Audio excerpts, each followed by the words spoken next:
Bueno, pues muchas gracias por vuestra presencia.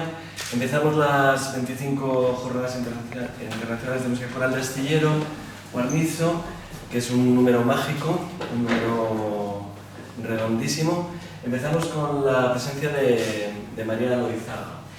María Loizaga es musicóloga, ya su tesis doctoral versaba un poco, pues tenía esa preocupación temática de la incorporación de las perspectivas de género, acercándose al mundo de la musicología, y he de confesar que lo que me hizo pedir su presencia en Astillero es que, os animo a esto que voy a contar, tiene un hilo de figuras musicales en Instagram, en Facebook también, que es verdaderamente fascinante porque todos los días va renovando una figura musical femenina de cualquier tiempo, de cualquier lugar, de cualquier tipo de música, lo mismo cantantes, pianistas, directoras de orquesta, compositoras, etnomusicólogas, en fin. Es algo verdaderamente fascinante. Yo siempre le dedico todos los días unos minutos. A veces me descubre figuras nuevas, a veces me refresca otras que yo ya conocía pero que las tenía un poco olvidadas, y os animo a que lo sigáis. Coincide, curiosamente, se lo comentaba antes a María, y todos los componentes de Voz del Pueblo pues vais a saber de qué voy a hablar. Coincide la presencia de María y esta temática que va a desarrollar hoy con algo que estamos llevando a cabo en Voz del Pueblo, que somos un coro de voces masculinas, pero sin embargo en los últimos meses estamos llevando a cabo unos programas de concierto en los que la preocupación va por cantar obras de compositoras, desde Hildegard von Bingen pues hasta María Jesús Camilo, que es compañera nuestra en las labores educativas, de Baugalde, de Fanny Mendelssohn, etcétera, etcétera. Entonces, pues eso, que empiezan estas 25 Jornadas Internacionales de Música Coral con una temática que por otra parte se completa el próximo miércoles con la presencia de Zaira Hernández Zúrculo, que va a hablar sobre el legado musical de Matilde de la Torre, que también es otra de las preocupaciones de Voz del Pueblo en su trayectoria en los últimos años, estar muy preocupados por el patrimonio musical, y si en este caso se combina patrimonio musical con la presencia de las mujeres en el ámbito de la música, pues perfecto. Dejamos a María Loizaga, que seguramente nos va a resultar pues muy atractiva su charla, y reiterando pues vuestra presencia y por supuesto, como no, los agradecimientos al Gobierno de Cantabria, a la colaboración de la Junta Vecinal de Guarnizo en la parroquia San José de Astillero, de todo el coro polifónico del pueblo, y muy especialmente a la Concejalía de Cultura, que hoy pues está presente Cristina, que decía que tendría problemas el lunes miércoles, pero al final has conseguido hacer un hueco y te lo agradecemos enormemente. Disfrutemos de María Loizaga y de su hilo de la manera que da profesionales. Buenas tardes a todos, muchas gracias. Jesús y yo hemos trabajado juntos, somos profesores de secundaria y bachillerato, y ya comenzamos nuestra andadura hace muchos años, y bueno, es un placer siempre volver a trabajar con Jesús y poder participar en estas jornadas que también organiza, como casi todo lo que hace en el mundo en el ámbito de la música coral. Como no quiero que se me olvide, voy a empezar por los agradecimientos, lo primero, y bueno, pues estoy encantada de estar aquí en Astillero, y muchas gracias a toda la gente que hace posible que esto se eche adelante. Entonces, extiendo mi agradecimiento a todas las instituciones y a todas las personas implicadas, que ya ha citado Jesús, a la concejala Cristina, que me acaban de presentar, que veo que tiene una grandísima implicación y que viene personalmente a participar del evento, a las personas que están aquí del coro polifónico, ¿no? Y bueno, pues la parroquia incluso también, ¿no? Que está participando, gobierno de Cantabria, y espero que no se me olvide nadie más, y a todos los que habéis venido, que en esta tarde lluviosa os habéis animado a pasar por aquí. Entonces, bueno, pues vamos a hacer un recorrido por la historia de la música, intentando compensar el sesgo de género que a lo largo de los siglos ha ido marcando toda la historiografía. Y vamos a intentar responder por qué, era una pregunta que yo misma me hice en su momento y muchos de mis alumnos me hicieron, ¿por qué no hay mujeres compositoras? Y bueno, pues uno se cogía de hombros y decía, pues no lo sé, pues igual, ¿no? Pues igual es que nunca han querido las mujeres componer, es que realmente te quedabas sin palabras porque había una ausencia total de mujeres en el ámbito de la composición, pero también en el ámbito de la interpretación. Ya tenías que llegar casi a la segunda parte del siglo XX para que aparecieran algunos nombres. Entonces, bueno, pues os voy a contar un poco cómo surge la idea de hacer un Instagram que sea un almanaque de mujeres en la música, de dónde se recaba la información y cuál es la pretensión, cuál es el objetivo, y también vamos a hablar luego de algunos nombres y oír un poquito de música, que algunas de las cosas, de las propuestas que vamos a ver aquí, las vais luego a poder encontrar en vuestras casas a través de YouTube, porque es muy fácil encontrarlas. No es como hace años cuando empecé a hurgar y a mirar en el pasado, no teníamos estas herramientas como YouTube y no encontrabas música, tenías que comprarla y no sabías dónde buscar, no encontrabas partituras, casi no encontrabas libros, pero hoy en día pues hay muchas herramientas accesibles y sentados en nuestro sofá tecleando un poquito podemos encontrar y podemos disfrutar e incluso oír, acceder a algunas grabaciones. Bien, pues una cosa que me gustaría compartir con vosotros antes de empezar también es que, bueno, yo soy nacida en Baracaldo y mi familia por generaciones es de allí, la mayor parte de mi familia, pero mi abuela es nacida en Astillero. Mi abuela es nacida en Astillero y entonces, pues para mí es una cosa muy especial estar aquí porque muchas veces, y lo vamos a ver aquí, la gente estudia música porque hay alguien en su familia que se obceca que estudie música y porque hay una implicación familiar y un amor a la música.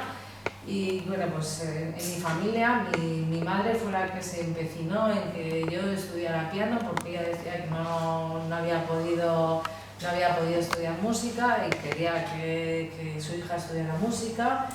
Y bueno, pero esto venía porque mi abuela, que era de Astillero, pues su época más bonita, la época más bonita de su vida, que era cuando estuvo viviendo aquí en Astillero, desde su nacimiento hasta que se casó, que coincide pues aproximadamente hasta 1935-36, que comienza la guerra civil, pues ella formó parte, vivía aquí y formó parte del Orfeón de Astillero Guarnizo. Y entonces pues tenía un montón de anécdotas para ella, o sea, se le iluminaba la cara cuando hablaba de aquella época de su vida, todo lo que disfrutaba, cuando iban a cantar a un pueblo, iban a cantar a otro, las relaciones que tenía con los diferentes coralistas del Orfeón, y bueno, tenía unos recuerdos maravillosos y además recordaba, murió con 97 años y recordaba muchas de las canciones del Orfeón. Recordaba, las cantaba y bueno, pues yo en mi infancia tengo muchísimos recuerdos de mi abuela contándome todo aquello. Entonces para mí, claro, resulta muy especial que de repente yo venga a hablar de música a un pueblo que sabe tanto de música y que era también tan especial que ha sido tan especial para nosotros siempre, que lo sigue siendo, ¿no? Porque mi abuela ya no está aquí, pero nos acordamos mucho, ¿no? de ella. Y bueno, pues seguramente ya cuando llegue a casa tendré un momento para recordarla otra vez. Llevo muchos, desde que me llamó Jesús he estado recordándola muchos días ahora, revisando cosas y me he acordado de todos esos buenos momentos que he vivido, ¿no?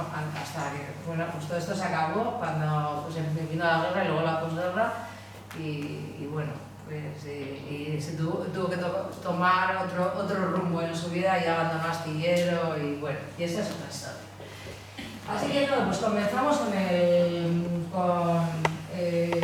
este hilo que que se llama El Almanaque de las Mujeres en la Música, que pretende ser una aportación compensatoria a la divulgación musical desde la perspectiva de género para cada día del año. ¿Qué es esto de una aportación compensatoria?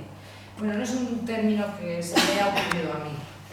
El término compensatorio se utiliza en la historiografía cuando se pretende recuperar el lugar que las mujeres han ocupado y que tradicionalmente se ha omitido, se ha querido no ver, porque hasta el siglo XIX, incluido el siglo XIX, incluso principios del XX, la historiografía se ha hecho por hombres y se excluía a las mujeres, y se excluía diciendo que lo femenino no era de importancia. Lo femenino siempre estaba asociado a algo que o era imperfecto o estaba mal acabado o que no tenía una relevancia intelectual que importar. De hecho, nosotros, tanto Jesús como yo y cualquiera que haya estudiado música ya que tenga unos 50 años o así, habrá estudiado que existían las cadencias femeninas o imperfectas. Y eso venía en los diccionarios, así como también había las cadencias perfectas o masculinas, para denominar a unos cierres de acordes, ¿no?, que se encontraban en las partituras, en las composiciones. Bueno, pues todo lo femenino pues estaba asociado a algo negativo y por supuesto pues de ahí pues las figuras, las personas que se dedicaban a la música pasaban muy pronto al olvido si nadie reparaba en su figura porque no se les daba importancia. Para empezar vamos a empezar siguiendo una analogía, ¿no? Y he puesto unas fotos de unas montañeras, ¿no? Y pretendo que esto sea una analogía de la desigualdad de género a lo largo de la historia. Entonces es algo parecido hablar de intentar recuperar datos sobre las mujeres o que incluso las mujeres en un medio tradicionalmente en el que los hombres son los valorados, es algo parecido a hacer una ascensión por los Alpes con esta indumentaria. Estas son mujeres de la época victoriana y vemos que están haciendo una ascensión por zonas de los Alpes, nevados, hay una cordada, ¿no? Y vemos que los hombres tampoco llevan una ropa muy actual, no van a Decathlon a comprarse la ropa, ¿no? Pero, sí. Pero bueno, vemos que ellas con estos fundamentos, aquí, que hay un paso difícil, ¿no?, que está pasando ahí con escalera, por ejemplo, ¿no? Y bueno, pues es algo parecido. O sea, con esto quiero decir que las mujeres tenían que hacer un esfuerzo muchísimo mayor, porque tenían que demostrar mucho más.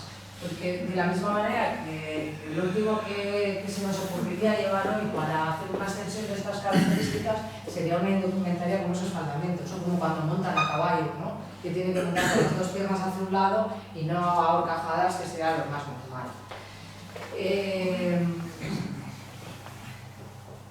Para intentar recuperar los nombres de las mujeres que han sido relevantes a lo largo de la historia, lo primero que hay que hacer es interrogarse ¿dónde busco? Y entonces lo primero que empecé a ver fue seguir las investigaciones históricas que habían seguido otros historiadores y que habían encontrado restos o indicios que podían ser interesantes para recuperar nombres de mujeres. Y bueno, tenemos al historiador francés Georges Duby, que murió en torno a la década de los 90, y él y todo su equipo comenzaron a hacer una obra que se plasmó luego en 5 volúmenes, que es Historia de la vida privada. Esta obra está traducida y tiene dos ediciones. Una es la edición en tapa dura, que es maravillosa, porque tiene unas ilustraciones que tienen mucho que ver con la investigación que hicieron ellos, y luego hay otra muy asequible que es en tapa blanda, que es una obra muy interesante. Ellos comenzaron a estudiar la historia de la vida privada, es decir, ver la historia no por las grandes batallas o los grandes hechos históricos, sino qué hacía la gente cuando se estaban, la mayor parte de la población estaba en las cruzadas. ¿Qué pasaba en el momento de la caída de Roma? ¿Qué pasaba en 1492 cuando se descubre América? ¿Qué pasa en las casas de la gente? Esa es la pregunta a la que querían responder. Entonces era muy difícil de responder esta pregunta siguiendo solamente los documentos históricos. algunas veces se podían reconstruir cosas siendo documentos históricos, pero como no se aludía a hechos relevantes, sino a la cotidianidad, tuvo que buscar sobre todo en imágenes, en fuentes que no eran las habituales en la historia. Entonces miraba los cuadros. ¿Por qué se pintan estos cuadros? ¿Por qué se retrata a personas dentro de sus habitaciones? ¿Cómo son esas habitaciones? ¿Son reales? ¿Son imaginarias? ¿Es un motivo recurrente? Entonces, poco a poco, consiguen escribir todo su equipo esos 5 volúmenes y hacer una reconstrucción de las diferentes fases de la vida privada. ¿Y qué se dio cuenta la historia de la vida privada? Que las protagonistas de la historia de la vida privada, del ámbito doméstico, de los lugares donde no había relevancia, eran las mujeres. Por lo tanto, después de escribir esta obra, realiza la historia de las mujeres porque ha encontrado material abundante como para reconstruir que era la historia de las mujeres. Y bueno, pues, por ejemplo, si nosotros seguimos un poco la estela de George Duby y su equipo, pues vamos a ver que nos vamos a encontrar pinturas desde la antigüedad. Tenemos aquí a músicas egipcias, son 3 mujeres, ¿no?, tocando diferentes instrumentos. Y ya las tenemos pues, en pinturas que pueden aparecer en templos y en pirámides egipcias. En la parte de arriba no era una época en la que existiera fotografías, es un retrato del Renacimiento y vemos a 3 mujeres tocando instrumentos que están leyendo música. Y también es curioso que están tocando instrumentos y al lado hay alguien ahí vestido de marrón que no tiene muy buena pinta porque generalmente todo lo que hacen las mujeres y si está relacionado con instrumentos musicales pues está asociado con lo demoníaco, perverso. Entonces, mira qué bien están cantando estas señoras, que no está aquí que no sabemos, ¿no? Bueno, pues tenemos también desde la Grecia y Roma, tenemos pues esculturas. Ahí tenemos un retrato de la hermana de Mozart. Este que está aquí es un retrato de Annette Mozart, de la que hablaremos más tarde. Y aquí tenemos una ilustración esta es una ilustración medieval que puede estar extraída, no lo puedo decir con seguridad, del libro de Christine de Pizarro, que escribió, que dicen que es la primera feminista de la historia, porque escribió un libro que plagó de miniaturas ricamente adornadas y coloreadas, donde hablaba de un mundo imaginario que estaba todo habitado por mujeres, donde las mujeres podían dedicarse a las artes y a un montón de cosas, ¿no? Y bueno, pues era una feliz ciudad toda habitada por mujeres. Bueno, y ahí las vemos también tocando instrumentos, ¿no? Que podían darse situaciones que eran imaginarias. Muchas veces las mujeres aparecían vistiendo ropas que sí eran de la época y portando instrumentos que se tocaban en ese momento. Y bueno, y aquí tenemos ya pues, una fotografía ya del siglo XX donde vemos que eran muy habituales, sobre todo en periodos de guerras, donde los hombres desaparecían y tenían que ir al frente, las mujeres también tenían que encargarse no solo de llevar los hogares, muchas veces era el entretenimiento de la gente que quedaba aquí, y fueron muy habituales en el periodo entre las 2 guerras mundiales, por ejemplo, y durante el desarrollo de las guerras, más que en el periodo de entreguerras. Durante el desarrollo de las 2 guerras mundiales, que se formaran las orquestas de mujeres.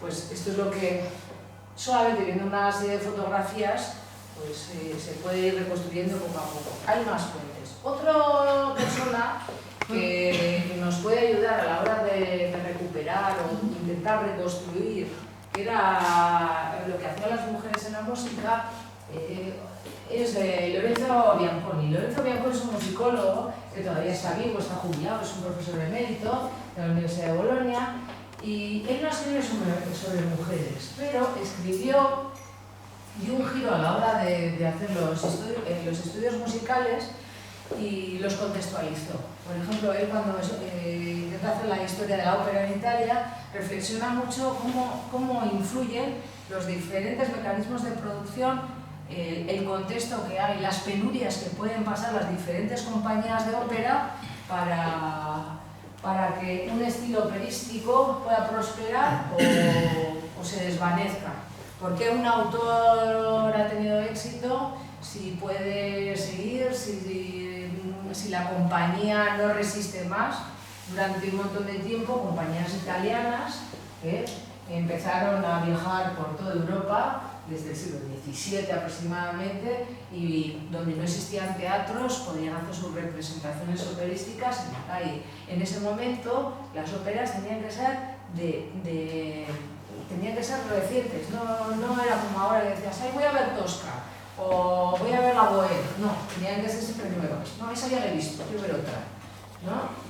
Y bueno, pues se hizo un estudio en el que iba mucho más allá de lo que era meramente musical, sino de todas las necesidades económicas y otro tipo de contextos que se podían cruzar ahí. Y entonces esas ideas que manejó Bianconi y otros musicólogos que colaboraron con él también nos vienen bien a la hora de reflexionar. ¿Qué problemáticas tienen las mujeres para que de repente dejemos de oír hablar de ellas? ¿Qué pasa, por ejemplo? Hemos dejado de oír de Nannerl Mozart, la hermana de Mozart, que era una niña prodigio que iba de corte en corte con su hermano tocando, excelente clavecinista, tocaba fenomenal. Se dice que su hermano le pedía que conociera algunas de sus obras o por lo menos que pidiera opinión. Había sido educada también por su padre, Leopoldo Mozart, y de repente se deja de oír hablar de ella. ¿Qué es lo que pasa? Pues que se casa. Se casa con un hombre mucho mayor que ella y ya con la mujer casada que es, ya no puede dedicarse a la música. En un momento determinado, cuando necesitan que traiga o aporte algo de dinero a casa, ¿a qué puede dedicarse? Pues que dé lecciones privadas de música. Pero más que profesora, no, porque esto del espectáculo no es cosa de mujeres de bien, ¿no? Hay una carga moral y bueno. Entonces, si seguimos, si reflexionamos y seguimos lo que nos dicen estos historiadores, ahora podemos empezar ya a responder dónde podemos encontrar, en qué contextos históricos principalmente podemos encontrar mujeres que hayan compuesto las diferentes épocas. Por lo menos es algo que vamos a tener que buscar hasta la primera parte del siglo XX. Después de la segunda parte del siglo XX, y ahí las cosas se empiezan a normalizar poco a poco. Todavía hay que seguir insistiendo en algunas cosas, pero a lo largo de los siglos vemos que las mujeres pueden aparecer en ámbitos que no sean exclusivamente masculinos o que haya ausencia de hombres. Por ejemplo, en un convento de monjas también se canta canto gregoriano. Entonces ahí las monjas pueden cantar y pueden hacer algo de música. ¿Dónde podemos encontrar? En estratos sociales acomodados. Pues cuando todavía no existe la electricidad y no podemos conectarnos a nuestra tablet o a nuestro móvil, la gente tiene que divertirse con algo. La música es algo que puede resultar muy divertido. Pero la música la tenemos que hacer nosotros. O tenemos que contratar a los músicos o tenemos que producir nosotros mismos la música. No hay nada más divertido, y vosotros que muchos de los que estáis aquí cantáis, ¿no?, que hacer la música nosotros mismos, ¿no? Entonces, ¿dónde encontramos qué estratos sociales pueden aprender música? Y pues son los estratos sociales acomodados. La reina, las princesas, las sacerdotisas, la alta nobleza, la burguesía a partir de un momento, pero al principio siempre son los que pueden permitirse pagar a alguien que les enseñe, ¿no? Y los estratos sociales bajos también podemos encontrar, los que son muy bajos, por ejemplo, los esclavos y los criados. Durante muchos siglos los músicos eran tratados como criados. El propio Mozart se quejaba y decía, ¿qué se cree? Me están tratando como un criado a veces, ¿no? Tenía esas reflexiones, y muchos músicos, soy un criado, tenían cierta categoría, más que otros criados, pero no dejaban de ser unos subordinados. Y las esclavas lo hemos visto desde Egipto, que había mujeres, ¿no?, que probablemente serían esclavas en esas pinturas que hemos visto, y algunas de ellas estaban tocando instrumentos. En el ámbito religioso ya hemos hablado de las sacerdotisas en otras épocas y de las monjas.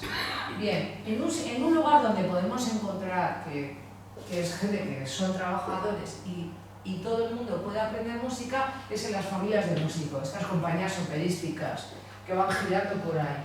Todo el mundo tiene que aprender música. Entonces, en estas familias de músicos sí vamos a encontrar a muchas mujeres que aprenden música. Bien porque su padre pues, es un músico profesional, le enseña a sus hijos y le enseña a todos, porque nunca sabe si va a poder utilizar a uno de ellos como acompañante o lo que sea. Entonces, aquí también reciben formación. En la ópera encontramos la figura de la primadonna y ahí podían las mujeres destacar. A pesar de todo, en ciertos ámbitos relacionados con el teatro, por ejemplo en Inglaterra, todos hemos oído hablar de lo que pasaba con los cantantes castrados, ¿no? Los conocidos como castrati, que podían desde niños que cantaban muy bien, que se les castraba cuando eran muy jóvenes, para que mantuvieran sus voces agudas toda la vida, ¿no? Entonces, bueno, pues en algunos sitios, tanto en el teatro como en la ópera, pues preferían utilizar cantantes, los castrati, que eran muy reconocidos, antes de utilizar a mujeres realizando los papeles de mujer, y preferían sacar a hombres travestidos para hacer estos papeles, ¿no? El acceso a la educación musical es un problema, porque si las mujeres no acceden a una formación musical, no van a poder hacer música que sea muy compleja, ni van a poder interpretarla, ni mucho menos componerla, que exigiría intelectualmente pues, un mayor esfuerzo, ¿no? Y bueno, pues ese acceso generalmente es para siempre tiene que ser para gente que no tenga unas necesidades muy grandes, tiene que por lo menos tener cierto dinero para poderse pagar esas clases. Pero es que es prácticamente hasta el siglo XX las mujeres no pueden acceder a un conservatorio. Entonces, ¿cómo aprenden? Pues a veces a través de lecciones privadas. Y la profesionalización en la ópera y paulatinamente en otros ámbitos a partir del siglo XX. Las mujeres no se les reconoce profesionalización. La mayor parte de los músicos, si querían ser profesionales, tenían que ser hombres. Es que no cabía en la cabeza. Hay una compositora que es Coccia, que es romana, que se presenta a las pruebas para ser maestro de capilla y pasa las pruebas. Y le dicen, y le reconoce, sí, has pasado todas las pruebas, pero no vas a trabajar de maestro de capilla porque eres una mujer. Y no le reconocen, o sea, le dijeron, sí, reconocemos que has sacado las pruebas, que las has pasado, que tienes todo, que estás por encima de otros candidatos, pero es que no vas a poder trabajar. Y bueno, es una constante que ha pasado. Bien, ahora vamos a ir haciendo un seguimiento desde la antigüedad hasta el siglo XX y vamos a ir viendo algunas figuras. Bueno, ya hemos visto pues, en la antigüedad que gracias a estos planteamientos pues, podemos ver que aquí hay pues, diferentes, ya lo hemos visto antes, ¿no? Tanto instrumentistas como bailarinas, ¿no? y son predominantemente mujeres. Hay muchos papiros de estas características donde podemos encontrar que desde la antigüedad pues, había mujeres que estaban tocando. No tenemos, claro, no hay discos de Egipto, no hay discos de la música de Egipto, ni forma de saber si hay himnos, se puede intuir que los himnos sean cantados, les vemos tocando instrumentos, pero no sabemos cómo sonaba aquello. Y pasa una cosa curiosa, que en el siglo XXIII, antes de Cristo, aparece la primera obra firmada. Hasta el siglo XXIII antes de Cristo, que es aproximadamente a más de 4.000 años del momento actual, ¿no? Vemos que aparece un himno firmado, y esa firma, o sea, el primer himno, y al ser himno se intuye que es un himno cantado, y hay una reconstrucción que no podemos asegurar. A ver, es una reconstrucción y probablemente no se puede asegurar que sonara así. Los investigadores habrán hecho una aproximación, pero es muy aventurado decir que sonara exactamente así. En cuanto al texto, se ha podido reconstruir.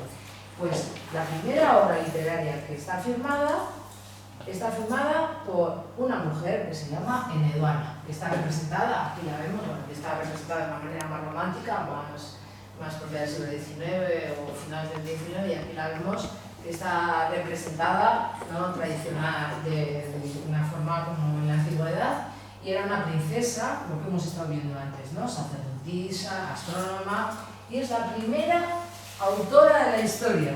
Por fin deja de firmar anónimo y Firmai. Ella es la primera. Podemos oír un poquito de cómo se ha reconstruido este himno en Eduana, que lo tenemos aquí.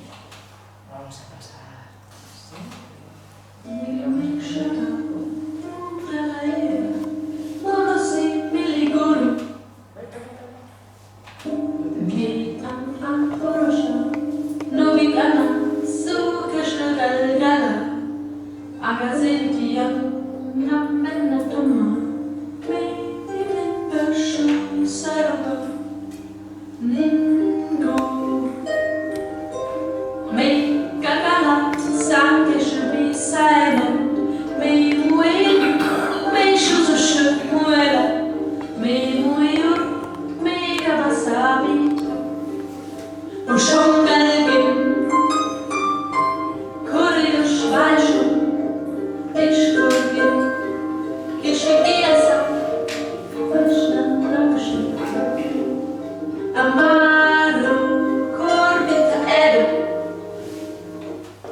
Pero no suena excesivamente melódico y una interpretación como muy actualizada. Y el texto pues, se ha reconstruido y es mucho más preciso que la reconstrucción musical. Bien, luego tenemos aquí cuando llegamos a la Edad Media. Aquí vemos cómo podía haber, si había trovadoras, que eran los trovadores, que eran los músicos que pertenecían a las clases altas, ¿no? A la nobleza, había los juglares, que eran los músicos que pertenecían a las clases bajas, que realmente eran los músicos que se ganaban la vida haciendo música.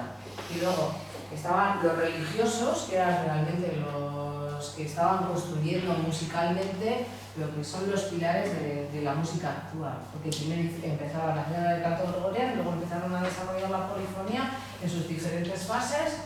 Bien, entonces, ¿qué podían hacer las mujeres en aquella época?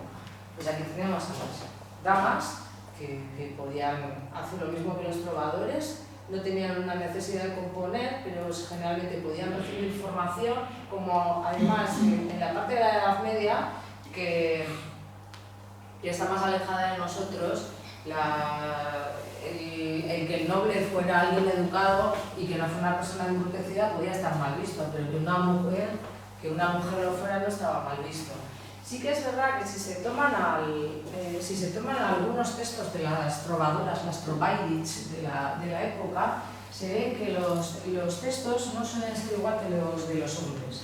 Los de los hombres generalmente tienen poemas de amor, textos que hablan de la gloria de sus batallas. Sin embargo, las mujeres muchas veces hablan de la desdicha que tienen por el amor, que no se ven correspondidas, que tienen una vida que no les gusta, porque siempre están como presas. De hecho, aquí la representación, ella está dentro la están mirando desde fuera, pero ella está desde dentro, con unos muros bastante sólidos, se está tocando, ¿no? Las mujeres de bien tienen que estar siempre de puertas adentro, ¿no?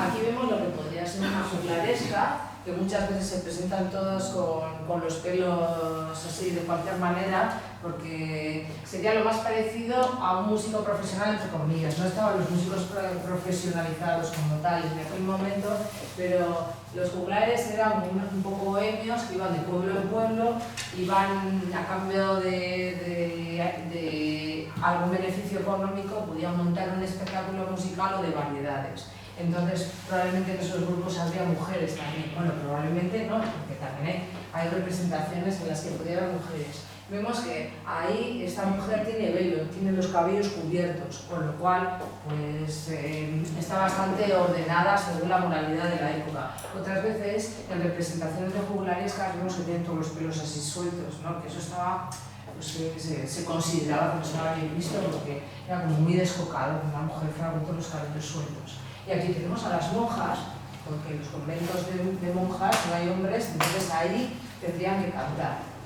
Porque hay Uno de los problemas que tienen las mujeres son las prohibiciones que tienen hacia ellas, que muchas veces vienen de parte de la Iglesia.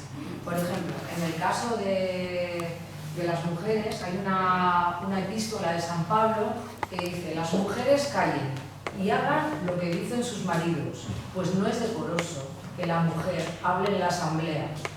Entonces, ¿qué hacen los santos padres de la Iglesia cuando leen este texto? Dicen: pues si las mujeres callen y hagan lo que dicen sus maridos, que no canten, que no canten. Entonces hay esa prohibición, por eso los hombres eran quienes cantaban, quienes desarrollaban toda la música, posiblemente toda la polifonía, los músicos profesionales. ¿Y cuándo podían actuar las mujeres? En ausencia de los hombres, por ejemplo, en un convento de monjas.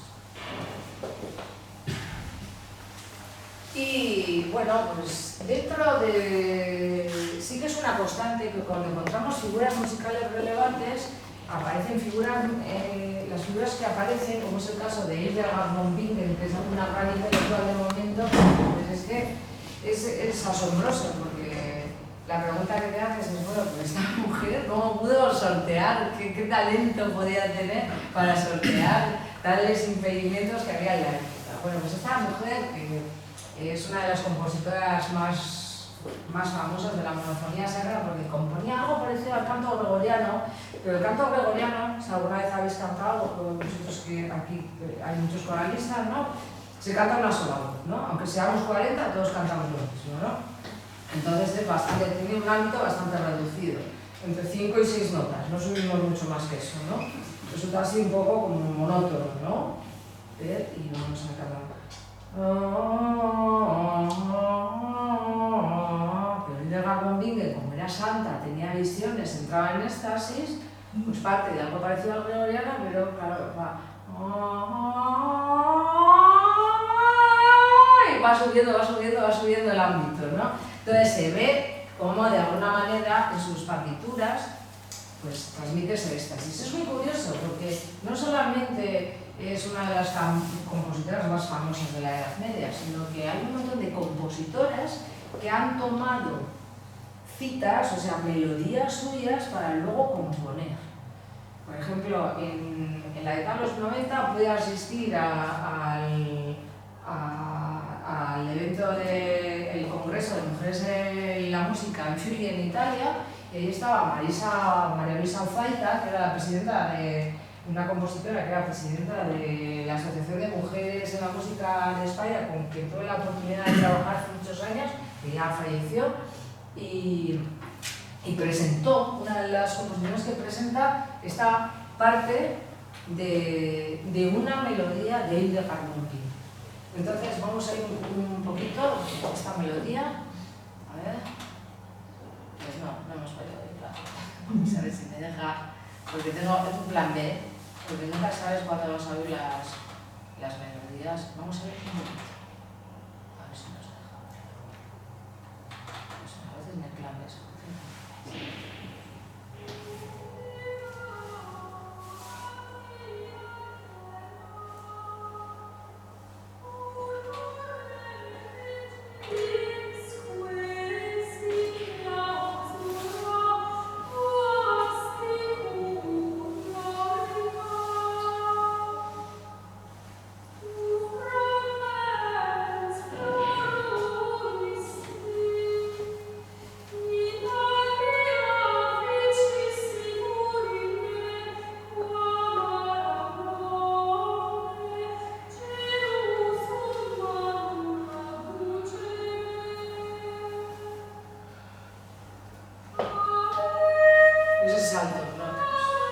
no es propio del canto gregoriano. Entonces eso es como una locura, que hace una música que no está ni puede considerarse profana ni es religiosa, porque es muy religiosa, pero ¿a dónde salta? Eso es insólito en el momento, creativamente.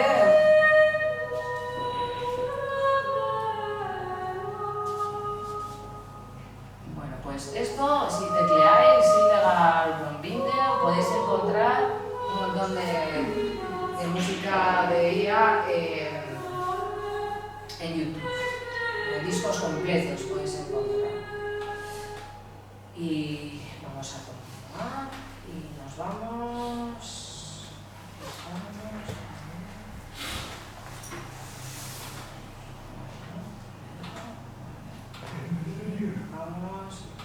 Y nos vamos al Renacimiento. Vale, en el Renacimiento ya todo esto de lo que la música ha avanzado mucho y ya estamos haciendo polifonía, ¿no? La polifonía es un invento, se puede decir que la polifonía medieval es cosa de hombres, porque todo se componía dentro, al principio la música sale de los monasterios y se empieza a componer en las catedrales. Las catedrales, como cada vez eran más altas, ¿no? De alguna manera lo que está pasando en la arquitectura se traslada a la música y empiezan a componer en más pisos también, empiezan a añadir voces. Pero todo eso lo hacen hombres que trabajan dentro de las catedrales. La polifonía es cosa de hombres en la Edad Media. Y de las catedrales va a pasar a las universidades, pero sigue evolucionando. Es un invento de la Iglesia católica y se sigue construyendo poco a poco. Pero ¿qué es lo que pasa? Que es un invento tan colosal, suena tan bien, que en el momento que las técnicas se empiezan a aprender, la gente empieza a aplicarlas también a la música profana. Primero empiezan a hacer esas construcciones, esas obras que son a cuatro voces, utilizando las técnicas, probando técnicas diferentes, construyen esas composiciones que se llaman motetes, y al principio son religiosos, pero luego se transforman en profanos. Y bueno, cuando ya llegamos al Renacimiento, todas esas técnicas están extendidas por la música profana, y allí es donde las mujeres, que no son profesionales, que no pueden dedicarse a esta cosa de hombres que es la polifonía religiosa, pues pueden empezar a hacer algo. Y surge en Italia, en el siglo XVI, en el Cinquecento, se pone de moda una agrupación de mujeres que tocaban instrumentos y también tocaban voces y también cantaban, y son el Concerto de Ledone. El Concerto de Ledone causaba sensación. Y al principio empezaron a ser músicas amateurs, pero luego se fueron renovando y empezaron a ser músicas profesionales, porque veían que realmente detrás del Concerto de Ledone había un hombre que prácticamente podía decirse que actuaba de promotor, ¿no? o como impulsor de la idea, pero causaron tal sensación que empezaron a ser evitadas. Por ejemplo, a finales del Renacimiento, cuando se da paso al barroco, en la Camerata Fiorentina, que era un grupo de intelectuales que se reunía en Florencia, cuyas reflexiones nació la ópera, allí estaba, por ejemplo, uno de los músicos que estaba era Caccini, ¿no? Caccini las oyó y dice, ¿qué es esto del Concerto de Ledone? Y él, que tenía varios hijos y varias hijas también, dice, vamos a hacer lo mismo y lo vamos a llamar el Concerto de Caccini. Y su hija estaba ahí involucrada en esto, ¿no? Su hija es Francesca Caccini, y bueno, pues era algo muy sofisticado. Aquí tenemos algunos nombres, por decir, ¿no? Porque dentro de las diferentes formaciones que tuvo el Concerto de Ledone había varias, ¿no? Varias mujeres que fueron pasando. Bueno, pues aquí tenemos a Lola de Vergara, Livia d'Arco, Anna Guarini y Tarquinia Molza. Y bueno, pues a veces pues pasaba como casi con las agrupaciones de ahora, ¿no? Eran como casi como las Spice Girls del momento, ¿no? Por hacer la comparación, que una se iba, luego la sustituían por otra, etcétera, ¿no? Y bueno, pues podemos ir un poquito de... que no nos va a sonar así, como siempre, ¿no? Vamos a ir al Padre que tenemos aquí, para ver, aquí tenemos... algo parecido a cómo se llamaba el Concerto de Ledone, pero está hecho en Valencia.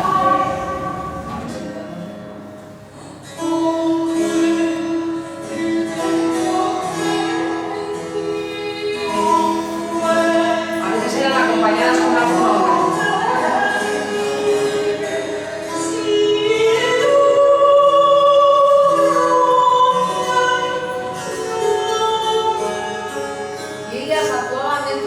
La música reservata, era música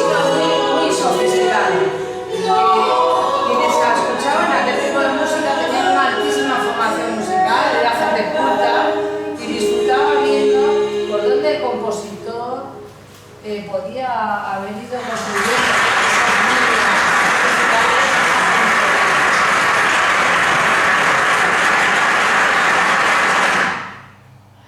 Pondremos aquí a nuestro...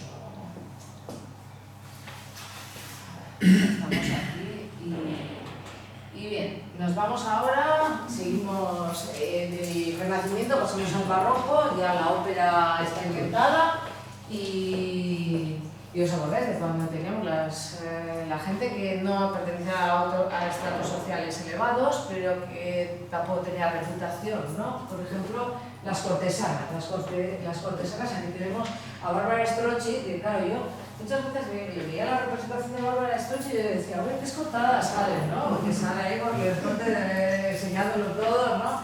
La vemos aquí que tiene un instrumento, ¿no? Y así con los coloretes muy marcados. ¿Y por qué la representan así? Pues porque era una prostituta, era una meretriz, era una cortesana. Pero las cortesanas del siglo XVII, en la Venecia, por ejemplo, de aquellos años, para ser cortesanas tienen que ser mujeres muy cultas, porque los hombres que iban a ser usuarios de sus servicios o que al final iban a tener una relación continuada con ella, que podían ser hombres casados, pero que a veces tenían una meretriz con la que estaban más a gusto y podían estar casi toda su vida llevando una vida paralela, que era algo que estaba pseudo permitido socialmente, ¿no? Bueno, pues esas cortesanas tenían que tener un nivel cultural elevadísimo, tenían que saber de todo, porque no les... a esa gente con aquella manera de ser lo que querían era una mujer que, bueno, les fuera servicial en el sentido más amplio de la palabra para todos sus deseos, pero que también les complaciera culturalmente. Y entonces pues tenemos a Bárbara Strozzi. Y es curioso porque es la mujer que más publicó en su época, publicó más que ningún hombre. Canciones seculares, si quitamos canciones profanas, que no sean canciones religiosas, que no sean cantos religiosos. Nadie más que ella, 8 volúmenes. Y podemos escuchar, no nos ha dejado pasar la diapositiva, un poquito de Bárbara Strozzi, para que nos hagamos a la idea. Vamos a dilatar un poco la cabeza.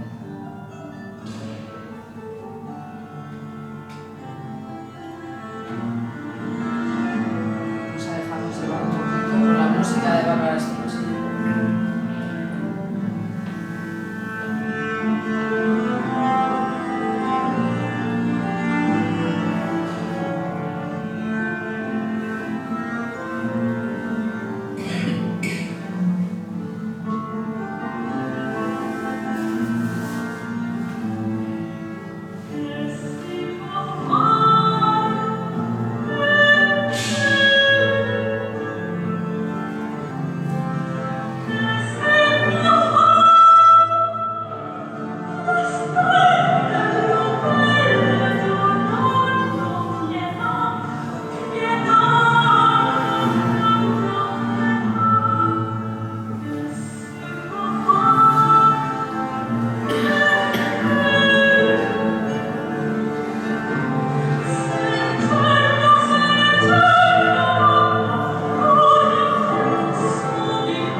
Cuando oye a Bárbara Strozzi se pregunta, pero ¿por qué esta música no la hemos estudiado cuando estábamos en los conservatorios o cuando estábamos en la facultad de musicología, ¿no?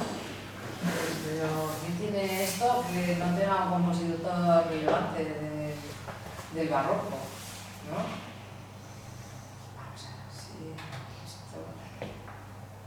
No sé, no tengo el...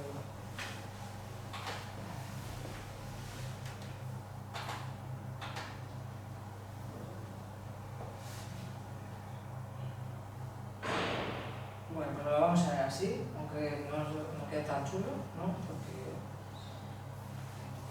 Estamos saltando, ¿vale? Así, vamos. Si seguimos avanzando en el barroco, pues nos vamos a encontrar a otra mujer que fue muy importante en nuestra corte y que esta sí estuvo reconocida, que no suele ser tan habitual.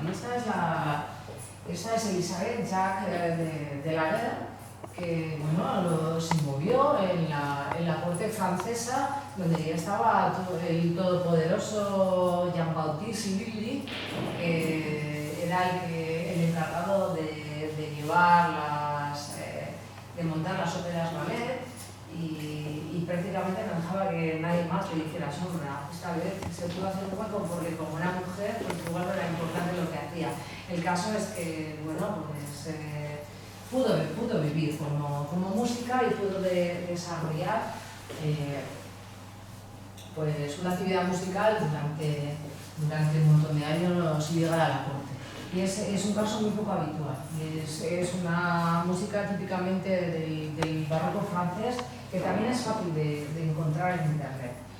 Y otro fenómeno singular que pasa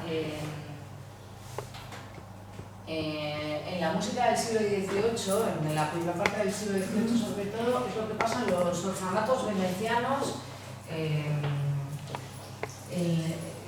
que es donde hacía música Vivaldi.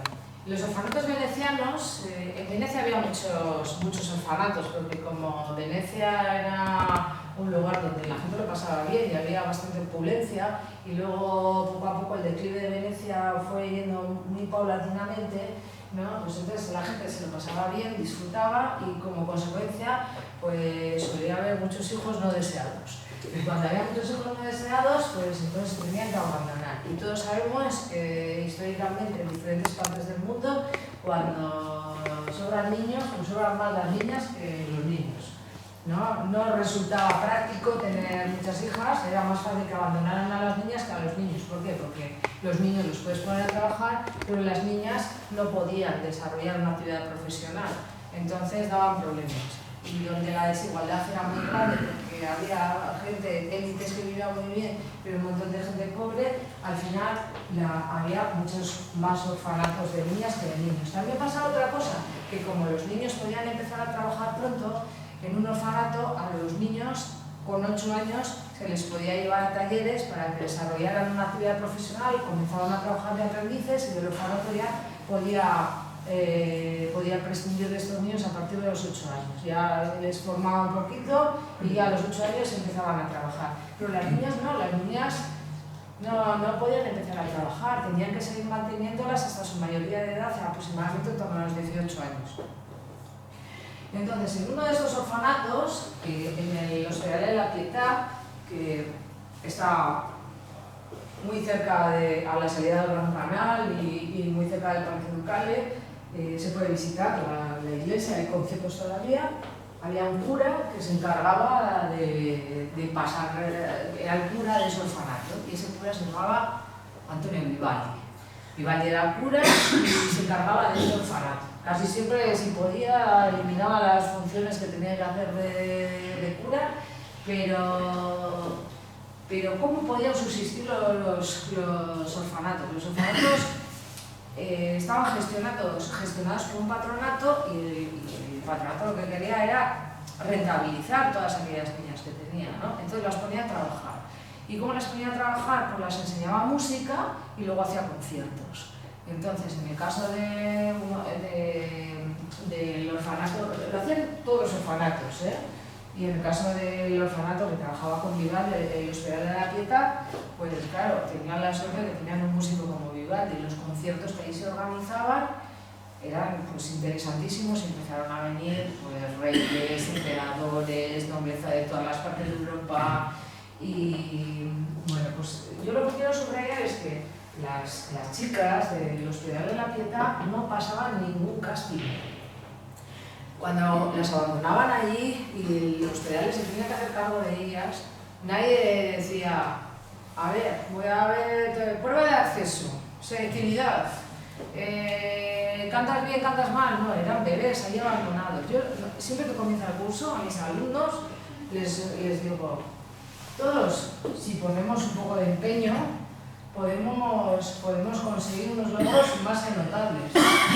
Podemos conseguir un desempeño de la actividad en la que nos involucremos, la podemos desarrollar de una forma más que notable. O sea, siempre les digo, un 7,5 podemos alcanzarlo trabajando. O sea, que nadie te dice, es que a mí se me da mal cantar, a mí se me da... No, ellas nunca pasaron ningún casting. Puede que llegue alguna que siempre hay alguien que, un porcentaje está comprobado en los idiomas, no dicen que es un porcentaje reducidísimo, la gente que no puede aprender un idioma, ¿no? Y pues estas chicas no pasaban ningún casting. Sí que es verdad que igual como solista estudiaban tanto canto como diferentes instrumentos, porque les interesaba que hicieran, pues, las composiciones fueran vocales con acompañamiento instrumental o solo instrumentales, pero tenía que desempeñar todo eso. Y el patronato ganaba un montón de dinero. Igual se quejaba de que no le pagaba todo lo que merecía, ¿no? Pero a las que no pagaban eran a las chicas. Sí que es verdad que cuando llegaban a la mayoría de edad les podían dar hasta una dote para poderlas casar. El orfanato decía, bueno, mira, te podemos dar una dote. A veces los orfanatos falsificaban las partidas de nacimiento para cuando tenían alguna buena cantante, sobre todo pasaba más con las cantantes que con los instrumentistas. Decían, joder, qué buena cantante tenemos, pues vamos a intentar que se quede algún año más. Y falsificaban la partida de nacimiento, pues mintiendo sobre su mayoría de edad. También fichaban algunas veces a alguna cantante profesional para que luciera más en los conciertos, pero como solista. Y esto sí me gustaría que veamos un poquito en internet, que está colgado de forma gratuita, una reconstrucción de cómo funcionaban el Hospital de la Piedad, estas mujeres músicas, esta orquesta del siglo XVIII que tocaba la música de Vivaldi. Se hizo una reconstrucción en la BBC con músicas profesionales. Entonces, cómo acceden a la iglesia de la Pietà, cómo detrás de la reja, se colocan detrás de una reja porque el público las miraba y siempre no tenía contacto, y se tenía que aparecer detrás de la reja. Y bueno, vamos a verlo porque la reconstrucción es maravillosa. Está grabado, es el Gloria de Vivaldi, es una obra con una sonoridad increíble. Estas sí que son músicas profesionales. Y vamos a ver aquí un poquito sobre.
programa en YouTube, lo tenéis gratuitamente y merece la pena porque está hecho con una calidad extraordinaria.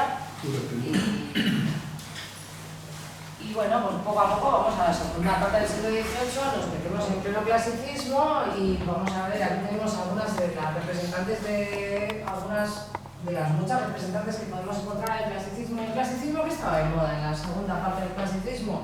Pues sobre todo entre los miembros de las clases altas, pues hacer música en sus casas y tener un clave, que es el antepasado del piano, para poder, las que están, las cuatro mujeres que están aquí, hay todas ellas sabían tocar el clave, pero hay tres que aparecen representadas con el clave.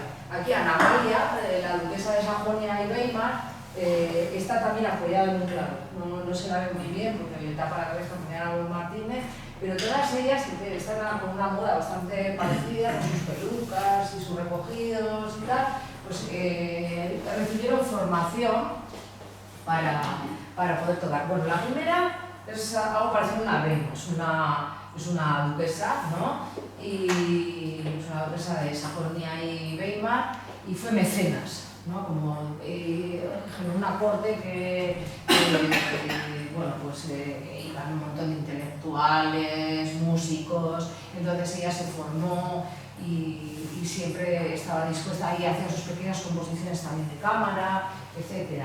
Aquí tenemos, ya hemos hablado de ella antes, en el otro lado, Annabelle Mozart, que hemos contado antes un poco someramente la biografía, que bueno, ella sí aprendió música, no era de clase antes, pero aprendió música porque su padre Leopoldo, que era un músico profesional, le enseñó. Es una cosa muy curiosa con Annabelle Mozart, porque tuvo un hijo y Leopoldo Mozart, que era un hombre muy estricto, se emperró en generar otro segundo Wolfgang Amadeus, ¿no? Y le quitó el niño, o sea, no sé, llegaron con una especie de acuerdo, no se sabe si muy bien era un acuerdo porque el padre era muy imperativo, y entonces se lo llevó porque quería hacer otro Wolfgang Amadeus y empezó a darle clase al niño pues con 1 año o así. Y bueno, esto no fue a más porque cuando aproximadamente no había cumplido 2 años, Leopoldo Mozart falleció y entonces el niño pudo volver con la madre. Pero él hizo un intento, era un hombre de ideas muy fijas y bueno, ya hemos oído hablar, ¿no? De la influencia que tenía Leopoldo Mozart sobre su hijo, pero bueno, pues ya vemos, ¿no? Y claro, como ya era mujer, igual no podía tampoco decidir demasiado si su padre insistía en la educación de su nieto. Mariana Martínez es también un caso interesante porque bueno, ella es de alta sociedad, tiene ancestros españoles, pero que tiene por motivos políticos se tiene que marchar de España y se va a vivir a Austria. Y entonces, bueno, su padre muere pronto y hereda la fortuna de su padre, se queda sola y decide no casarse. Porque se genera ahí una ventana en que dice, bueno, puedo heredar esto, no tengo ningún tutor y entonces no tengo que tener ningún marido que me mantenga porque tengo una buena fortuna. Entonces, ella fue amante de Metastasio, que era bastante mayor que ella, pero tenía una buena relación con él porque era una mujer muy culta, al principio eran muy amigos, pero al final terminaron siendo amantes, pero nunca quiso casarse con él, sí, nunca quiso. O sea, porque ya era autosuficiente y decía yo, ¿para qué voy a depender de un hombre, no? Y luego tenemos el caso de María Teresa von Paradis, que es un caso extraordinario, porque era pianista, componía y daba giras por Europa y era ciega. Era ciega, tuvo que aprender, ya existía en el siglo XVIII un sistema para aprender música para ciegos, para leer partituras, poderlas escribir, etc. Luego en una de las giras que hace conoce a una persona, que creo que es en París, donde intenta sacar adelante una escuela para ciegos. Y bueno, estuvo trabajando en todo ese medio y bueno, Manfreds, interesantísima, porque además de la discapacidad que tenía, siendo la segunda parte del siglo XVIII, que de las discapacidades ni se contemplaban nada, pues todas las cosas que pudo hacer. Y seguimos avanzando y nos metemos en el siglo XIX. En el siglo XIX tenemos otras mujeres que han sido relevantes. Es una pequeña selección, porque tenemos muchas más, pero sí que son un poco prototípicas de lo que otras mujeres de su época desarrollaban, ¿no? Y bueno, pues tenemos, aquí, si os dais cuenta, es muy común ver como a María Agata Szymanowska y a Clara Schumann como están sentadas al pie del teclado, al pie del piano. El piano era un instrumento muy protagonista en el siglo XIX y entonces se valoraba mucho si alguien se iba a casar que las mujeres supieran tocar el piano. Porque claro, ahora hoy puedes ir a una tienda y comprarte un buen equipo de música, pero entonces si te llevas a una mujer, no había manera de comprar, si comprabas a una mujer, no, pero si te casabas con una mujer que pudiera hacer música, tenías garantizadas unas veladas bastante amenas, ¿no? Y bueno, pues estas mujeres pues eran capaces de tocar el piano, pero por ejemplo en el caso de Clara Wieck, que fue la mujer de Schumann, Clara Wieck Schumann, y bueno, más conocida igual como Clara Schumann porque muchas adoptaron el apellido del marido, casi todas, ¿no? Pues era concertista, ahí llegó a ser música profesional. Lo que pasa es que al casarse con Schumann, su carrera queda relegada a la del marido y a las enfermedades que tenía su marido, ¿no? Fanny Mendelssohn, la hermana del compositor Mendelssohn. Fanny Mendelssohn, su hermano Felix Mendelssohn. Y cuando firman las composiciones se puede firmar F. Mendelssohn. Entonces a veces hay ciertas dudas de qué obras pueden ser. Los compositores cobran por las obras que escriben. Si pones F. Mendelssohn, si es Fanny no va a cobrar casi nada, pero si es Felix sí. Entonces a veces se jugaba con cierta ambigüedad. Aquí tenemos a Isabella Colbran, que fue mujer de Rossini, y bueno, pues muchas veces también las cantantes de ópera que se terminaban casando con compositores, que eran casi pues sus musas o con una relación estrecha y podían seguir manteniendo su ocupación, ¿no? Y aquí tenemos a dos hermanas, aunque tengan apellidos distintos, porque siempre terminan adoptando a veces los apellidos de los maridos, están María Malibran y Pauline Piardot García, que son dos hermanas que fueron cantantes y todas ellas compusieron algo, eran capaces de componer, generalmente igual hacían más música de cámara, obras para tecla, y también podían hacer Lieder, que estaba muy de moda. Los Lieder eran los Lied, las canciones que bueno, el modelo principal de Lied está en alemán y suele tener un acompañamiento para piano, ¿no? Y bueno, suelen ser poemas, a veces los letristas pues son poetas importantes, ¿no? Pero al final se terminaron haciendo colecciones de Lieder en todos los idiomas. Hay colecciones de Lieder hasta en euskera. O sea, fue una práctica que se extendió bastante hasta incluso entrado del siglo XX. Y si seguimos avanzando, pues vamos a llegar al siglo XX, donde vamos a empezar a ver a mujeres. Aquí se produce el acceso ya a la educación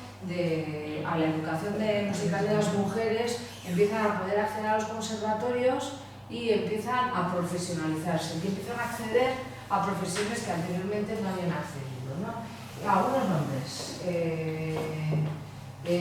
Wanda Landowska, que fue una gran investigadora, recuperó el clave, ella tocaba el clave, era una gran clavecinista y también una gran musicóloga, y entonces empieza a recuperar toda esa música que se tocaba con clave en un mundo donde el clave se había olvidado y ya se tocaba todo en piano, y entonces empieza a hacer reflexiones, cómo sonaba la música antigua, cómo la tenemos que tocar, y entonces pues ella hizo una gran labor, enseñó también a otros, ¿no? Las hermanas Boulanger, que son estas dos, Lili Boulanger y Nadia Boulanger, que ganaron, una ganó y la otra fue finalista del premio Roma, que era un importante premio de composición.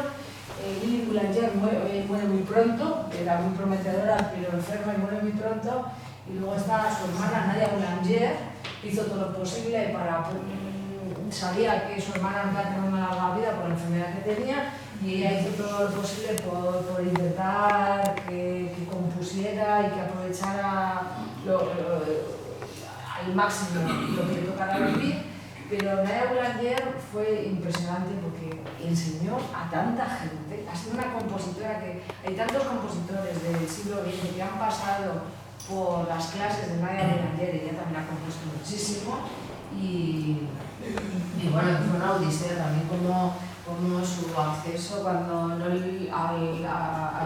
cuando le reconocieron que podía ser profesora casi 30 años después de conseguir, nunca podía entrar a ser profesora del Conservatorio de París, cuando ya se lo reconocen ya han pasado 30 años, ¿no? Y Elena Romero, directora de orquesta y compositora muy prolífica, española, y bueno, y desarrolló casi una desconocida.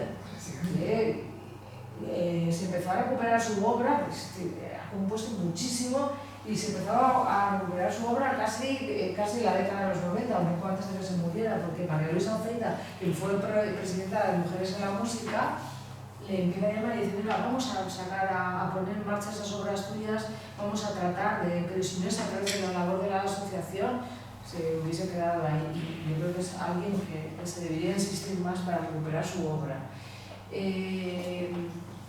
Otro colectivo del que no hemos hablado, Elaine Viola-Jones, el colectivo de mujeres negras. El colectivo de mujeres negras que quieren dedicarse a la música clásica. Este colectivo tiene un doble racismo o una doble segregación. Por un lado, se excluían por ser mujeres y por otro lado por ser negras. Los negros decían: no, es que no puede estar en la música clásica, estos son músicos de jazz. Entonces se lucharon muchísimo, hicieron muchísimos movimientos y encima ella percusionista, que era una cosa que la dirección de la orquesta y la percusión es cosa de hombres, no puede ser las mujeres.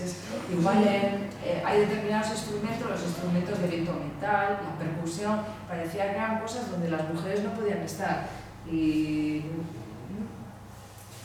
bueno, pues ella luchó mucho para que las audiciones y las orquestas, cuando se va a seleccionar a los músicos que van a ocupar una plaza en una orquesta, fueran a ciegas. Se ponía, pues de tal manera que se ponga un parapeto, el tribunal está detrás y no sabe si quien accede, quien está tocando, es hombre, mujer o la etnia a la que pertenece o las características físicas. Entonces, pues bueno, ella consiguió ser timalera de música clásica, grandísima percusionista, y bueno, tiene unas masterclass que se pueden encontrar en internet también. Y Nina Odabescu, de todas las que hemos citado, es la que todavía continúa viva. Es una compositora rumana y ha compuesto mucho para mucha música coral, música contemporánea, con unas sonoridades muy interesantes. Y dentro de la cantidad de compositoras que podríamos haber puesto en solo una diapositiva, ¿por qué Nina Odabescu? Pues porque es rumana y porque muchas veces siempre vamos a Inglaterra, Alemania, Italia, tal vez a Francia, y no se cita a los compositores. Sí que es verdad que hemos reducido un poco a lo que es el desarrollo de la música clásica en Occidente, la recuperación de todos estos nombres y toda esta actividad musical de las mujeres en esta conferencia, ¿no? Pero y nada, Odabescu es rumana y parece que ahí no se hace la música, porque muchas veces no se repara en lo que se hace en determinados países, ¿no? Y ahí hay una tradición coral muy interesante y bueno, y compositoras como ella que tiene un volumen de obra muy grande. Y así llegamos pues a lo que es el final. Aquí tenemos el almanaque de las mujeres en la música, lo podéis seguir en Facebook. En Facebook intento meter siempre un enlace para que se vaya a YouTube y podamos oír alguna audición. No siempre hay, ¿no? Pero en la mayor parte de las ocasiones sí. Y está la misma publicación, exactamente igual, está en Facebook y en Instagram. En Instagram está el enlace, pero no te permite clicar ir directamente. Sin embargo, en Facebook, si clicamos directamente, podemos ver el vídeo. Y aquí tengo pues, este avatar, ahora me corta el pelo, no se parece mucho, pero bueno, es una aportación compensatoria, es eso, para compensar esa ausencia, se llama así, en la historiografía que pretende recuperar las actuaciones de las mujeres en diferentes ámbitos, se dice que intentamos compensar esas ausencias, ¿no? Porque ha sido como algo el que no se nombrara a las mujeres en los libros de historia ha sido algo decidido por un grupo de hombres, claro, ¿no? Que decían, no, es que las mujeres esto no lo sabían hacer, ¿no? Entonces es una aportación compensatoria a la divulgación musical desde la perspectiva de género, para cada día del año, ¿no? Para eso, porque mi idea era decir, pues si soy profesor de música, me meto en el almanaque, ¿no? Y bueno, voy a empezar mi clase leyendo el post del día. Mira, hoy vamos a hablar de esta persona. No es fácil encontrar todos los días, a ver, ahora con todas las herramientas que hay, ¿no? Es más fácil que antes. Luego cuando empecé en esto, que fue más o menos en la década de los 90, y me puse en contacto con María Luisa Zaita y fuimos al congreso de FUL y allí conocimos a Patricia Azquinquici, que tiene una publicación en Alianza, que es Mujeres en la Música, ¿no? Y ahí tenías que comprarte los libros, tenías una antología que compré de partituras. Hoy en día todo eso ha cambiado, ahora tienes acceso a un montón de información a través de internet que encima pues tampoco te cuesta dinero, ¿no? Y entonces, bueno, pues ahora es más fácil, pero una de las cosas que quería era decir eso, que cuando un profesor diga, oye, pues hoy 23 de marzo, pues voy a entrar, a ver, ¿quién está ahí? ¿No? Y dices, mira, pues vamos a hablar de esta compositora. A veces lo que tengo que hacer, porque no encuentro ninguna que se haya muerto ese día o ninguna que haya nacido, entonces digo, bueno, pues voy a buscar un evento. Y generalmente cuando vas a una ópera siempre vas a encontrar una prima donna que va a cantar ese día. Y dices, mira, voy a buscar el estreno de la ópera no sé cuál, la que sea. Y siempre hay páginas que dicen, hoy se estrenó no sé qué ópera. Y entonces dice, ¿quién la estrenó? Y dice, estreno mundial de Tosca. Pues igual encuentras que igual estaba ahí Heraclea Darcle o alguna diva, y entonces pues decir, bueno, pues en este estreno participó, fue un éxito, fue un fracaso, luego volvió. Y luego hay curiosidades a veces que te encuentras cuando estás estudiando. A mí hay cosas que me gusta subrayar. Muchas mujeres han dicho, qué buena era, que enseguida la dieron el premio tal, pero hay veces que no, ¿eh? ¿Sabíais que María Callas, cuando se presentó a las pruebas de acceso en el Conservatorio de Atenas, no la admitieron? No la admitieron, porque tenía bajo nivel de lenguaje musical. Y, o sea, a veces te encuentras cosas de esas que a mí me gusta subrayar, porque ¿cuántos niños hay que les pasa eso a veces, no? Que les dicen, no tienes nivel de lenguaje musical, no vengas al conservatorio, déjalo, no se te da bien esto. O desafinas, tienes la voz rara, ¿no? Entonces, pues... María Callas que escribió algo, incluso alguna falta de ortografía. No, anoche lo hemos visto. Sí, La profesora María, ¿cómo se llama? Elena de Hidalgo, que fue... Sí. Elvira. Sí. Pues, Bueno, también se pegó con... Sí, bueno, ahí con todos. Entonces ese es el caso, ¿no? De María Callas, que no entró con ese pedazo de voz, ¿no? Y bueno, por mi parte esto es todo. No sé si queréis preguntas o... Finalmente yo voces, yo de música. No, bueno, hemos hablado de mucha música vocal, ¿eh? ¿El siglo XX? Sí, bueno, en el siglo XX ahí empieza a haber más, y más que nada a mí lo que me ha gustado es subrayar, por ejemplo, el caso de cómo empezamos a encontrar nombres a partir del siglo XX en la dirección de orquesta y en la percusión, por ejemplo. Esas profesiones que parecía que estaban olvidadas, ¿no? Que estaban vetadas especialmente, se han resistido más. Hoy también encuentra cuántas mujeres que tocan la percusión. Bueno, ahora vas a cualquier conservatorio y afortunadamente te vas a encontrar. Pero no hemos entrado ya, pero eso ha sido bastante reciente, ¿eh? Porque todavía en los años 80 no te encontrabas, y había muy pocas, por ejemplo, saxofonistas. Había muy pocas. Sí. Y otra cosa que he encontrado mucho, por ejemplo, cuando encuentras compositoras que son mestizas en Estados Unidos, son compositoras nacidas en una reserva con parte de sangre negra y parte de sangre india y que viven en una reserva sin medios económicos y han salido adelante y han conseguido sacar su obra y parece fascinante, pero Sí. qué vocacional, ¿no? ¿Cómo ha podido? Porque además, claro, no ha sido fácil, porque era rechazar en un sitio, era rechazar en otro, hasta que por fin le estrenan una ópera, le estrenan una obra, otra cosa. Sí.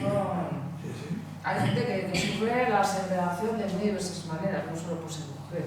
¿Y por qué en el orfelinato de Vivaldi las llaman las hijas, las hijas del coro? Las hijas del coro, bueno, lo denominan así a veces, pero también había instrumentistas. Sí. Las llaman así, pero es curioso, no sé por qué. No sé por qué. Porque Yo las suelo llamar eran mucho amigas las chicas de Vivaldi. Y las chicas de Vivaldi, porque es que Vivaldi trabajaba con músicas no profesionales. Y el rendimiento era totalmente profesional. Le salía muy barato tener esa orquesta. Pero seguro que Eso es es. profesional. Le salía muy barato tener esa orquesta. El barroco alemán, todas las cantantes de Bach, utilizaba niños para las voces blandas, no utilizaba niñas. No, porque realmente la mayor parte de las cantatas es música religiosa y entonces en la música religiosa son los hombres los que tienen que cantar, no se contempla que canten las mujeres. Otra cosa hay en determinadas, sí puede haber a veces, si la obra está pensada para oficios religiosos, generalmente no participan las mujeres. Aunque luego sí que pueden aparecer contraltos, por ejemplo, en las pasiones, etcétera, y así, pero esa prohibición es más para la música católica que para la música protestante. O sea que en Bach sí te puedes encontrar las voces de mujer. Pero en la música católica no, porque está todo pensado para los contratenores, alto, bajo, tenor. Está pensado, es una cosa de hombres, desde el punto de vista de la música católica. Y los que se contrataban, ahí tú podías optar al puesto de cantor o maestro de capilla, pero tenían que ser hombres. Y tenemos el caso de Corchia, que se presentó como maestro de capilla, le dejaron hacer los exámenes, lo reconocieron, tenía el título de maestro de capilla, pero no le dejaban ejercer. Cuando, salvo la excepción de Vivaldi, ¿cuándo se empieza a contemplar los coros mixtos en la música coral o sinfónica? Bueno, en el Renacimiento cuando empieza, ahí, fíjate, lo que empieza una de las cosas que empieza a formar lo que se llama el cuarteto mixto es precisamente el concerto de Ledorne, que generaba tal sensación, esas voces, ¿no? Porque claro, existían en la polifonía religiosa, pero no en la polifonía profana. Entonces, el concerto de Ledorne se cree que ahora, en los últimos estudios, es lo que ha propiciado que se empezaran a formar los cuartetos mixtos. Y es en el Renacimiento cuando empiezan ahí a empiezan a utilizar dos voces de hombre y dos voces de mujer para la música profana, pero para la música profana. Entonces empieza con la ordenación de tenor, barítono, soprano, contralto. En el XIX no se produce un retroceso. ¿Perdón? En el siglo XIX, por lo menos en la primera mitad, no se produce un pequeño retroceso en la participación de las mujeres en la música coral y se tiende a hacer coros, sobre todo masculinos. En el XIX. A ver, todo puede depender. Eso es también como cuando se forman los coros, depende qué tipo de coro. Por ejemplo, cuando aquí hay, no hace falta irse al XIX, cuando aquí cuando empieza a haber todo ese movimiento a principios del siglo XX, que se empiezan a formar un montón de coros que tienen que ver en zonas como puede ser en en astillero. Al principio esas agrupaciones son agrupaciones de hombres y luego con el tiempo se convierten en agrupaciones mixtas, ¿no? Entonces, pues depende también un poco del tipo de coro, del tipo de momento social en el que se viva y del tipo de clase social que esté involucrada. Todo el movimiento que hay de los coros, a veces, que aquí se produce a principios del siglo XX, que empieza a atraer a un montón de masa social de clases bajas, que dicen, no, que no se junten los hombres con las mujeres, que ahora hay lío. Claro, porque al final es una excusa para que estén los hombres y las mujeres juntas. Y entonces puede haber ahí un retroceso, no podemos consentirlo. Entonces, en determinados momentos puede pasar también lo mismo en el siglo XIX en diferentes países, que pueden decir, y en diferentes zonas, ¿no? No me parece bien que vayas al coro, porque entonces vas a estar con hombres y no está bien. Entonces, a veces puede haber, eso es el tipo de estudio que hace la segunda fuente que hemos citado, ¿no? Cuando se plantean todos los contextos y todas las cosas que están funcionando ahí, ¿no? Entonces hay veces que hay cuestiones morales que pesan socialmente y en la formación de coros, en coros amateurs, al final va a pesar, claro, hay mucho contacto entre mujeres y hombres, no vamos a permitir, entonces ¿quién va a salir ganando ahí? Siempre los hombres, pero no va a importar que los hombres puedan acceder y las mujeres no. Pero no se puede decir exactamente que no, tenían que ser todos los coros. Otra cosa son los coros de las iglesias católicas, ahí sí que tenían que ser coros formados exclusivamente por hombres, porque allí sí que incluso estaban en nómina. O sea, la gente era como una especie de oposición que accedía y tenía el puesto de cantor o de ministril o lo que fuera para las diferentes capillas. Y ahí no entraban mujeres, no. Ahí no entraban mujeres, eran puestos que eran para hombres. Y los músicos profesionales, los que llevaban librera y podían tocar en los pueblos, etc., también eran puestos para hombres.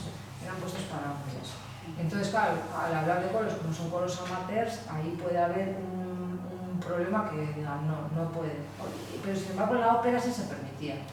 Pero ya en la ópera ya estaban las compañías de ópera, los contratos que había, y ahí las mujeres podían ser necesarias.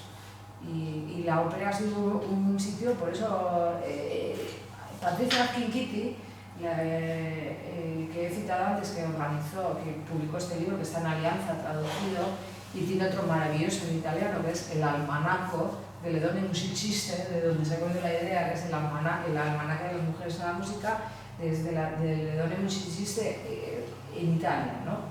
Y no sé qué iba a decir sí, dice, no solo primadonna. Dice, no solo primadonna, o sea, las mujeres no son solo primadonnas, no son, claro, porque en la ópera sí encontraba las mujeres, sí podías encontrar, pero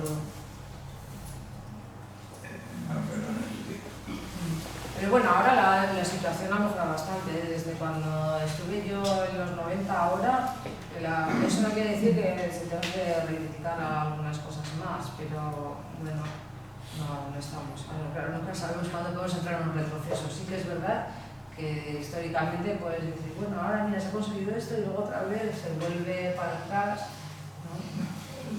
Eso...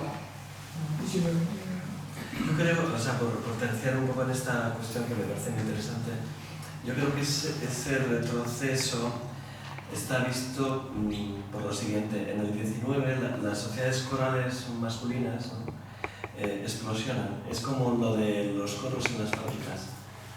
Hay un mecenazgo empresarial de coros. Bueno, todavía tenemos aquí los últimos estertores, que sería Susana Messoe, el coro polifónico estándar, que era un coro de voces masculinas, porque las empresas propiciaban coros en todas las empresas. Y las sociedades corales tenían un componente masculino muy fuerte. De hecho, Brahms fue director de coro de sociedades corales masculinas, Mendelssohn también, Schumann, o sea que era para los músicos era una meta importante. Entonces, visto de esa manera, parece como que hay un retroceso, pero en realidad es como una explosión musical y la gran incorporación de la mujer, que efectivamente se va produciendo paulatinamente y primero a través de, ya desde lo que tú decías, el radicalismo renacentista, las figuras barrocas y demás, y después ya el mundo de la ópera, ¿no? Claro, pero de dejar a la gente de las clases sociales medias bajas o bajas, de repente que se junten cuando le están diciendo los hombres por aquí, las mujeres por ahí, venga, que vayan también las mujeres. Entonces, es una manera de que la gente esté entretenida y que se divierta la música y que no van a rendir mejor laboralmente. A la empresa le interesa que haya un ocio que no sea autodestructivo. Claro, que las mujeres otra vez quedan excluidas de esa esfera pública, ¿no? Entonces, bueno, y por eso pues empieza... Las mujeres tenían que dedicar, más que a cantar, tenían que dedicar de la casa. Claro. Yo sé que en la colonia Gol, allí en El ocio no... una colonia con la fábrica y las casas de los trabajadores. La iglesia de Gaudí y tenía su coro. Yo pensé, igual lo que pretende Güell es sacarse a los obreros del ambiente político, anarquista, socialista de Barcelona, me los traigo aquí, trabajan y con el coro se entretienen. Sí, exactamente, tiene también esa función, claro que sí, no se escapa, claro que no.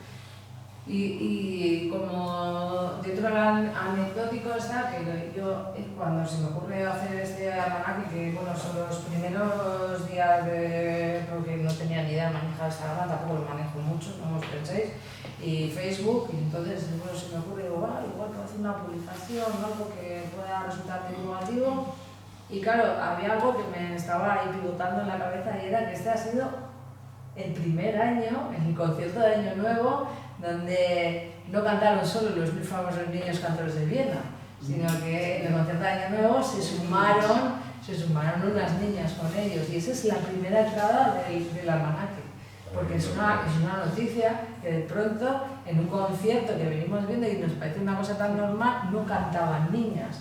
Y entonces, bueno, pues ahí hay una foto donde se ve que hay unas cuantas niñas, ¿no?, que se unen a los niños cantores de Viena para el concierto de Año Nuevo. Y esto ha pasado el 1 de enero de 2023. Y ese es el primer post del almanaque.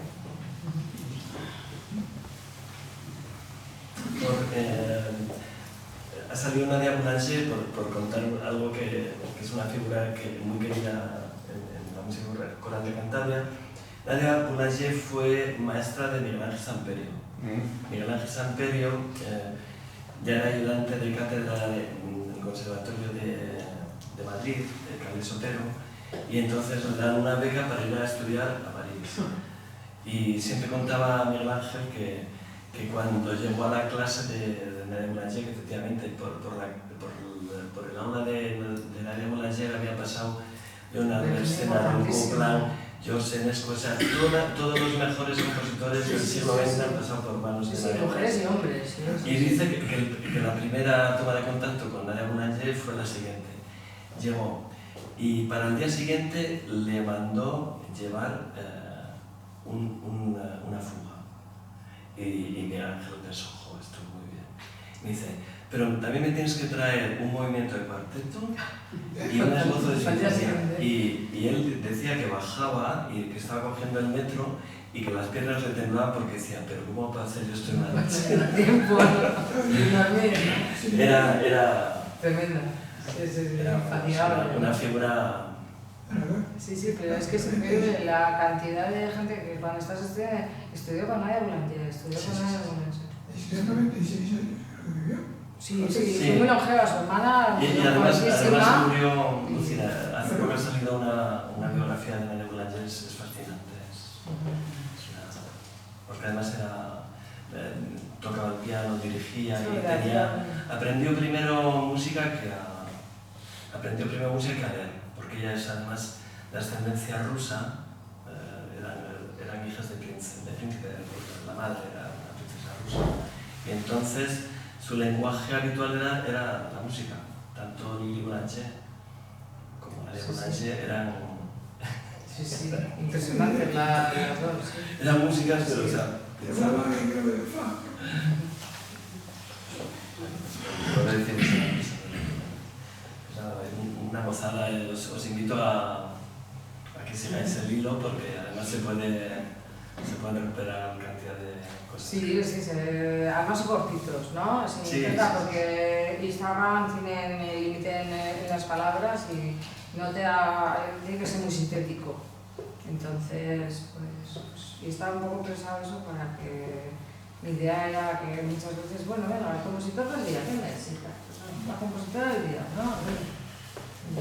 Ahora que hay muchos proyectos de igualdad y así, pues para que algún profesor pues, de vez en cuando mirara y... Es que a las mujeres les ha costado mucho. Sí, sí, es como subir el monte con esas faldas tremendas, ¿no? Sí, sí, sí. Pero que no han sobrevivido con ellas también. Bueno, pues dar un aplauso, ¿no?